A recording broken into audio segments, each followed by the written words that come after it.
There are a lot of hiking opportunities in Iceland. Hiking to waterfalls, glacier overlooks, canyons, colorful mountains, hot spring rivers, quick and easy routes that you can do in an hour or two, and then there are even longer treks that span several days. The bottom line is, no matter what your age or fitness level, there's a hike for everyone in Iceland. Over the past 10 years, I've been able to do a lot of hiking in Iceland, but today in this video, I want to share my top 5 hikes from around the country, one from every region. Hey, my name is Jeannie and I've spent the past decade traveling all over Iceland to bring you the best tips and gems so that you can plan the best trip ever. If you're new here, make sure to subscribe so you don't miss a thing. Let's get into it. We're gonna start off our top 5 hiking list with the region that's most traveled in Iceland, and that is South Iceland. There are a lot of hikes in this area. So it's very hard to narrow down. You guys know I don't like to pick a favorite, but I thought about it for a long time. And if I had to pick my favorite hike from South Iceland, I would choose Reykjadalur. Reykjadalur is located in Hveragerði, and it translates to steamy valley. What I absolutely love about this hike is that not only are you out in some beautiful nature, but when you arrive to your destination, there's a hot spring river in the middle of the mountains. And I mean, what could be better than soaking in hot springs after a nice long hike? This place is absolutely incredible. The hike itself I would rate as moderate just because it is a little bit intense uphill, especially at the beginning, but I have seen all kinds of people hiking this trail, so it's nothing that you can't do. You just might have to take a little slower if it's a little too steep in parts. My rating for Reykjadalur is 4 out of 5. Moving on to the eastern part of the country, my favorite hike out there is Hengifoss. This hike is located near Egilsstaðir in the eastern part of the country, just a little bit off the main ring road. What I love about this hike is that there's a waterfall at the end. I love hiking to waterfalls. I honestly think I need to make a shirt about this because if the hike involves a waterfall, you can just count me in. This particular waterfall though is unique in that it's a nice beautiful stream, but then there's this red and black lava rock around it. It's just very picturesque. And I also love that there's less crowds out there. East Iceland definitely isn't as heavily traveled as the south. And then to go off the beaten path and do this hike, you're not gonna see as many people. So that's a nice little perk. I'm gonna rate the Hengifoss hike a 4 out of 5.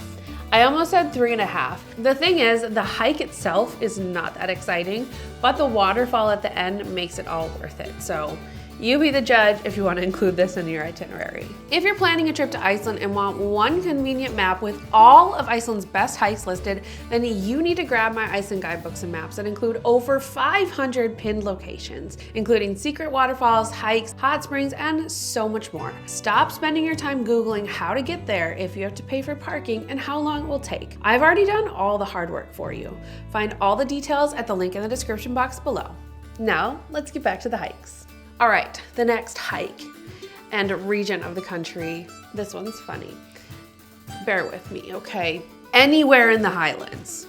When I was thinking about choosing a hike to do in the Highlands, my brain shut down. I couldn't, it's not gonna happen, okay? I cannot talk highly enough about the Highlands. If you guys have heard me do other videos talking about this, I'm obsessed with the Highlands. So if you ask me to pick one hike, it's just impossible. Everywhere in the Highlands is absolutely breathtaking. So if you plot me here or here, I'm gonna be happy. So that this point isn't a complete waste of time for you, I'll break it down into the 3 locations that people typically go to do hiking. And from here, you can do, a 1-hour easy route, or you can do a multiple day route. The Highlands is where those multiple day hikes take place. So if you're looking to hike in the Highlands, you're gonna wanna look into Thorismörk, Landmannalaugar, or Kerlingafjall. You got it? Did you write it down? I actually have videos on all of these places, so go ahead and watch those for further information. Or if you want complete details about the Highlands, then I have a really amazing Highlands guide that gives everything you need to know about planning a trip there. But those are the top areas that you're gonna see people traveling to because they're the most accessible. For those of you that don't know what I'm talking about, the Highlands are in the interior part of the country. So you might notice that there's a road that encircles the entire country called the Ring Road. And outside of that is inhabited area. Inside of that is the interior part of the country, which is completely uninhabited. The roads to get there are called F-roads, which are like rough mountain roads full of potholes and river crossings, which require a special vehicle. It's just this crazy, amazing place that I just highly recommend that you go to. But not to digress too far, like I said, if you're looking into like the difficulties of this area, I mean, it's challenging to get to these areas, but once you get there, you can find routes that are anywhere from rated easy to extremely difficult, just depending on what you're looking for and how experienced you are and how much time you have. What I absolutely love about hiking in the Highlands is hands down the scenery. In Thorismörk, you have this lush forest, you have a lot of vegetation out there, you have glaciers, waterfalls, these big steep ravines. I mean, it's just so beautiful and unique. Landmannalaugar is totally different than that. That's where you'll find the painted mountains. There's also lava fields out there. There's some really cool hot springs. And then finally, Kerlingafjall. This is like an orange, dusty mountain with steam vents that are coming out of all these up and down mountain peaks. Can you even pick one? So needless to say, my rating for hiking in the Highlands is a 5 out of 5. Or, you know, in genie terms, 10 out of 5. Moving on to West Iceland hikes. My top hike out of West Iceland is going to be Glimmer. Glimmer is another waterfall hike located in Hvalfjörður in West Iceland, which translates to whale fjord, fun fact.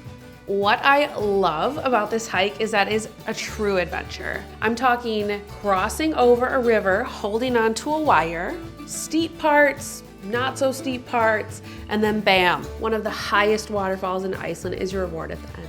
And if you're really adventurous, you can actually cross over that waterfall at the top and hike down on the other side. This is a good one. Again, I'm gonna link up here the video of me hiking to Glimmer so you can get an idea. Super highly recommend. This is about a 4.5 out of 5 rating for me. Now for the top rated hike in North Iceland, and that is the Dettifoss/Selfoss waterfall loop, which is located near the Mývatn area in North Iceland. I have to say, North Iceland was much more difficult in terms of choosing a hike because there's not as many hikes in the traditional sense in the north. Now, a lot of locals might disagree and say, clearly you have not been hiking very much in North Iceland, and that's actually really true. And that is a fair point. I haven't done as much hiking in the north, therefore I didn't have as much to choose from. So I'm gonna stick with what I know, and I do think that this is a nice hike. It's an easy path. The level of difficulty is very easy, anyone can do it.